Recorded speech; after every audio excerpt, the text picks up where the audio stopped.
আমার দিওয়াইনের প্রথম ছন্দ মুহাম্মদ সাল্লাল্লাহু আলাইহি সাল্লামের প্রেম হইতে উদ্ভূত।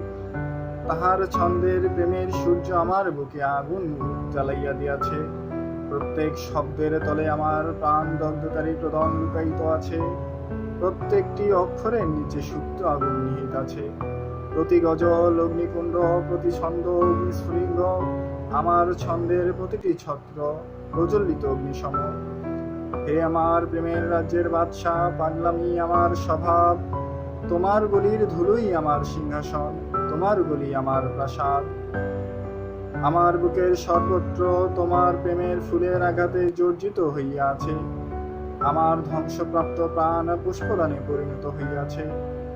বন্ধুর মুখের চেহারা আদি সৃষ্টির সৌন্দর্যের বিকাশ। বন্ধুর চেহারায় আদি নূরের উদয় দেখা যায়। সে যে আমার বন্ধু, তাহাতে আমার প্রাণ উৎসর্গীকৃত। খোদা যাহারে চায় সে আমার প্রাণের আরাধনা। আমার জীবন সন্ধ্যা শুভ হইবে যদি মৃত্যুকালে আমি হয়রান হই এবং চক্ষু প্রদণ্ডত হয়। ওয়াইসি তাহার ধর্ম ঈমান সম্বন্ধে এতটুকুই মাত্র জানে যে মুহাম্মদ সাল্লাল্লাহু আলাইহি সাল্লামের প্রেমই তাহার ধর্ম এবং তাহার ভালোবাসাই আমার ঈমান।